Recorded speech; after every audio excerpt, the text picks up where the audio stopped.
Un día más, con la gracia del Señor, proseguimos el comentario del Catecismo de nuestra Madre, la Iglesia. Y dentro de la explicación del credo, estamos en la explicación sobre Jesucristo. Creo en Jesucristo, su único Hijo, nuestro Señor. Bueno, hemos hablado del nombre de Jesús, hemos hablado del título de Cristo.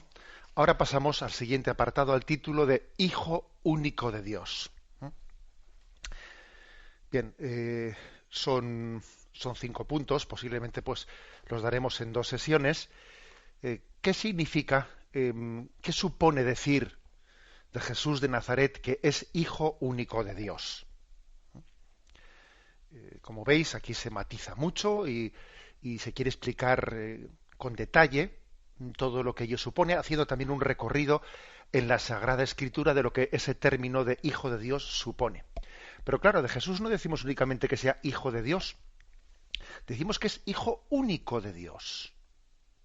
Claro, que el hecho de decir ya único le da una singularidad, vamos, totalmente especial, ¿no? Pero obviamente, antes de entrar en el matiz de qué supone eso que sea el Hijo único, también primeramente el Catecismo comienza haciendo un repaso de cómo la Sagrada Escritura se utiliza el término Hijo de Dios también de una manera más amplia.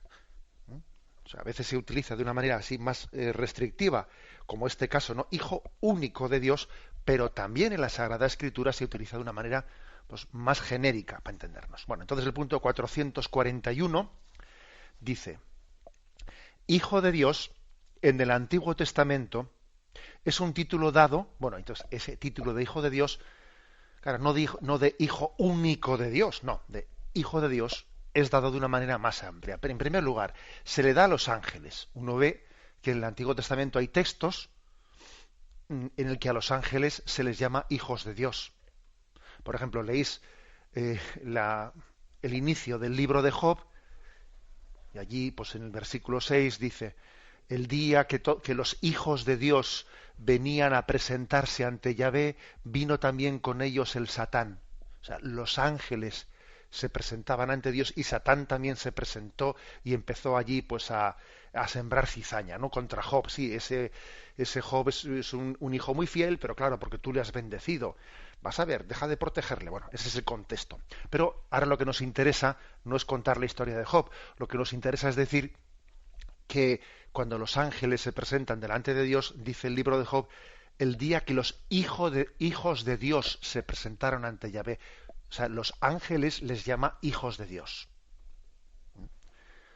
Hay más textos también, ahí nos refiere el Catecismo de Deuteronomio 32:8, cuando el Hijo del Altísimo repartió las naciones, cuando distribuyó a los hijos de Adán, fijó las fronteras de los pueblos según el número de los hijos de Dios, y se refiere a los ángeles, es decir, que Dios repartía las naciones según los ángeles, ponía un ángel protector de una nación, otro ángel protector de otra nación. Bueno, o sea que a los ángeles se les llama en distintos momentos, no siempre, ¿no? Pero en algunos momentos hijos de Dios.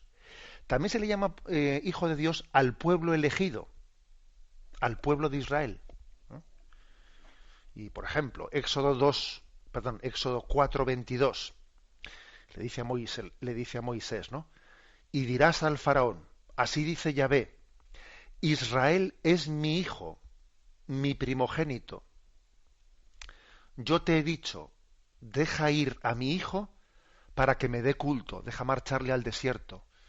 Y entonces Moisés se presenta ante el faraón y le habla así: Dios, Yahvé, el único Dios, te dice, deja marchar a mi hijo, a Israel, y le llama mi hijo a este pueblo. Curiosamente le llama mi hijo primogénito. ¿Por qué le llama a Israel hijo primogénito? Pues porque los demás pueblos también serán hijos de Dios, serán los hijos pequeños. Israel es el pueblo mayor, pero no hay primogénitos sin los hermanos menores, ¿no? Bien, fijaros que luego a Jesucristo también le llamaremos hijo primogénito. Nosotros somos hijos en el Hijo. Igual que todos los pueblos de la tierra son también de alguna forma pueblos elegidos porque el primogénito es el pueblo elegido, es Israel. Y a través de ese pueblo de la alianza, Dios hizo alianza con el resto de los pueblos de la tierra. Bueno, pues así también Jesucristo es el primogénito. Bien, bueno, por ejemplo, Oseas capítulo 11, versículo 1. Fijaros qué bonito ese texto. Cuando Israel era niño, yo lo amé, y de Egipto llamé a mi hijo. Se refiere, Dios ha llamado a su hijo, sal de Egipto, sal de la esclavitud. Jeremías 3:19. Yo había dicho, sí, te tendré como a un hijo, y te daré una tierra prometida, flor de las heredades de las naciones. Y añadí, Padre me llamaréis, y de mi seguimiento no os volveréis, no os arrepentiréis. Bueno, por lo tanto le llama, mi hijo, te voy a dar una tierra prometida. También Yahvé se dirige a Israel con ese término de mi hijo. Bueno, y hay muchos textos más que todos no los vamos a leer, pues para no ahogarnos en textos. También le llama hijos de Dios, dice aquí el catecismo, primero a los ángeles, también a Israel, también a los hijos de Israel. A los hijos de Israel también hay distintos pasajes en los que se les llama hijos de Dios. Por ejemplo, Oseas 2, capítulo 1. Dice, el número de los hijos de Israel será como la arena del mar, que no se mide ni se cuenta. Y en el lugar mismo donde se decía, no mi pueblo, se dirá, hijos de Dios vivo. Son hijos de Dios vivo, los hijos de Israel. Bueno, también se le llama hijos de Dios en el Antiguo Testamento, en otros pasajes, a los reyes de Israel. A los reyes de Israel también, en otros contextos, se les llama. Por ejemplo, a David.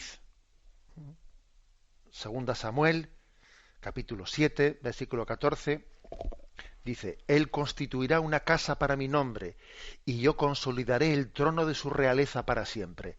Yo seré para Él padre, y Él será para mí hijo. Así se dirige a David, el profeta. Y otro texto que os sonará mucho a los que sois, sobre todo amantes del cine, Samuel 82, versículo 6, dice, yo había dicho, vosotros sois dioses, todos vosotros hijos del Altísimo.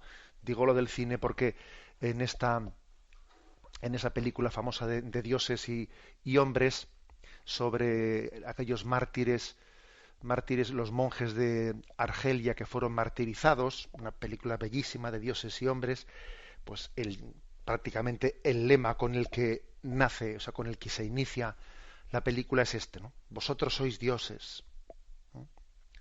Todos vosotros, hijos del Altísimo. Bueno, fijaros que se llama a los hijos de Israel y a los reyes, porque es verdad que este Salmo 82:6, aunque en la película esa de dioses y hombres es utilizado ese versículo del Salmo para los monjes mismos, para los monjes se les dice, sois dioses, sois hijos del Altísimo, habéis dado un testimonio de entrega a Dios que solamente es comprensible cuando la carne supera su carnalidad, ¿no? Si los monjes de Argelia, pues viendo que el fundamentalismo islámico estaba sacrificando a todo el mundo, pues si se hubiesen dejado guiar por la carne y la sangre, hubiesen salido corriendo de allí y no se hubiesen quedado y no hubiesen corrido el riesgo de que finalmente pues les degollasen o les decapitasen, que les decapitaron a todos y pusieron sus cabezas colgando de un árbol, ¿no? Como si fuesen frutos de un árbol. Si hubiesen actuado por la carne y la sangre, no. Por eso les dice, sois dioses, sois hijos del Altísimo, en la película. Bueno, aunque es cierto que ese texto del Salmo se refiere a los reyes de Israel. O sea que, como veis, el término hijo de Dios tenía una utilización, sí, sacra, por supuesto religiosa, pero más amplia que lo que nosotros ahora le damos al título cristológico de Jesucristo. Hombre, también nosotros a la palabra hijo de Dios nos referimos con ella no exclusivamente a Jesucristo. Nosotros somos hijos de Dios y así también nos decimos, y el sacramento del bautismo nos da ese don, nos da esa gracia de participar de la filiación divina. Continúa diciendo este punto del catecismo. Significa entonces una filiación adoptiva que establece entre Dios y su criatura unas relaciones de una intimidad particular. Eso está claro. O sea, que se refiere a los reyes, se refiere a los hijos de Israel, se refiere al pueblo elegido, incluso a los ángeles, etcétera. Está hablando de que Dios establece relaciones de intimidad. De intimidad. Y dice, cuando el rey Mesías prometido es llamado Hijo de Dios, es decir, que se promete que vendrá un Mesías, y ese Mesías que vendrá será llamado Hijo de Dios, ¿no? Vamos a ver, aquí lo que viene a decir es, eso supone que ahí ya tengan claro en esa profecía del Antiguo Testamento que ese que viene es Dios de Dios, luz de luz, Dios verdadero de Dios verdadero, que es la segunda persona de la Santísima Trinidad. No, en el Antiguo Testamento todavía no había una conciencia tan clara de que ese Mesías que vendría, que sería el Hijo de Dios, o sea, no había en el Antiguo Testamento una conciencia tan clara de la divinidad del Mesías que estaba por llegar. Sí, esperaban un Mesías, sí, le llamaban el Hijo de Dios, pero digamos que cuando llegó el don, cuando llegó Jesucristo, la verdad es que era algo más grande de lo que esperaban. Sí, esperaban un profeta, pero posiblemente en todas esas imágenes del Antiguo Testamento no llegaban a atisbar, sí, atisbaban, ¿no? Atisbaban, pero no llegaban a entender totalmente, literalmente, ¿no? ¿Qué Mesías era el que Dios iba a enviar? Digamos que el don superó a la expectativa. Por ejemplo, uno lee el Salmo 2, versículo 7 y dice, voy a anunciar el decreto de Yahvé. Él me ha dicho, tú eres mi hijo, yo te he engendrado hoy, pídemelo, te daré en herencia a las naciones. Bueno, pues fíjate que aquí ya parece que empieza a atisbarse algo, ¿no? Porque dice, tú eres mi hijo, yo te he engendrado hoy. Claro, parece que se asoma un poco la confesión del credo que dice, engendrado, no creado, de la misma naturaleza del Padre. Pero claro, en el Antiguo Testamento no pretendamos que el que escribió este salmo y dijo, tú eres mi hijo, yo te he engendrado hoy, claro, estaba escribiéndolo bajo la inspiración del Espíritu Santo, y el Espíritu Santo claro que sabía, ¿no?, a dónde quería llegar con esa afirmación, pero muy posiblemente con toda seguridad, el agiógrafo, el autor de este salmo, cuando él, inspirado por el Espíritu, escribió, voy a anunciar el decreto de Yahvé, tú eres mi hijo, yo te he engendrado hoy, no tenía conciencia de que estaba hablando de que el Hijo es eternamente engendrado por el Padre, etcétera, etcétera. Pero se va conduciendo, es decir, el Antiguo Testamento es toda una pedagogía para que finalmente la revelación de Jesucristo pueda ser posible. Es que Jesucristo es un don tan grande, que si no hubiese sido preparada su llegada, pues claro, pues hubiese sido imposible poder recibir y poder acoger ese don. O sea, no sé si conocéis una película que se hizo muy famosa hace ya bastantes años. Se nos nota cuando comentamos películas antiguas que, aunque la anterior que he dicho no era tan antigua, de dioses y hombres, pero hay una película muy antigua que era Los dioses se han vuelto locos, que planteaba, pues, bueno, que había una tribu en África, pues totalmente primitiva, y claro, resulta pues que había pasado un avión pues, por allí y debía de haber pues echado una botella, pues una botella de cristal, de Coca-Cola o de lo que fuese, y había caído allí en medio de la tribu. Claro, ven una botella de cristal, que ellos no conocían el cristal, y se arman un lío tremendo, diciendo, bueno, pero ¿esto qué es esto? O sea, nos han enviado los dioses un mensaje. ¿Esto qué sirve? ¿Para qué sirve? Y bueno, y la película es muy graciosa porque ellos dicen, pero ¿esto qué significa esto? Los dioses se han vuelto locos. Bueno, por qué se me ocurre este ejemplo? Que ya diréis qué imaginación tiene este hombre. ¿Eh? Se me ocurre este ejemplo porque es que si Dios hubiese enviado a su Hijo, así, venido del cielo, sin habernos nosotros preparado para acogerle, es que hubiese sido como diciendo, bueno, pero ¿esto qué es? O sea, no hubiésemos tenido capacidad de acogerle. Por eso toda esta pedagogía del Antiguo Testamento es básica para que Jesucristo tenga una acogida. Y luego incluso ya veis que no tuvo la acogida que en todos que debiera haber tenido, que incluso encontró un Israel que no todo Israel estaba bien preparado para acoger su llegada, pero aún y todo era totalmente necesario, ¿no? Pues toda esa preparación para su acogida.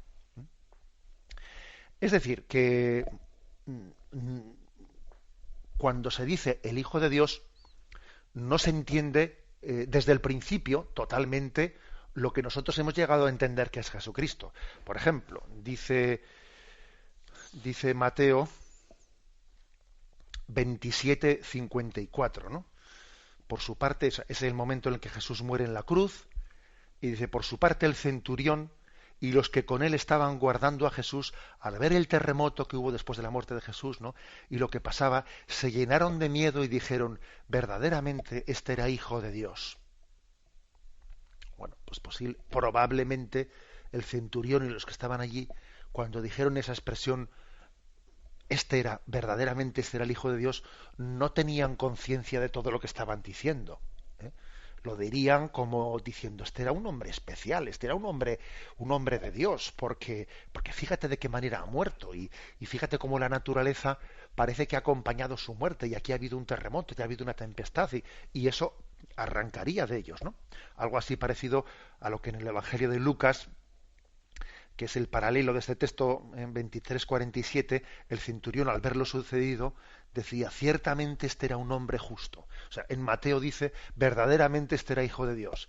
En Lucas dice, era un hombre justo. O sea, que a veces también la expresión hijo de Dios se utilizaba pues para más o menos significar un gran hombre, un hombre de Dios, un hombre justo. Bueno.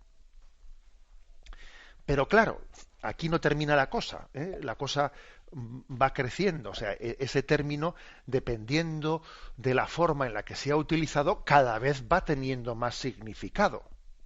Y por supuesto, no es lo mismo decir es hijo de Dios que es el hijo único de Dios, eso ya es otra cosa, ¿no? Bien, me despido con la bendición de Dios Todopoderoso. Padre, Hijo y Espíritu Santo, descienda sobre vosotros. Alabado sea Jesucristo.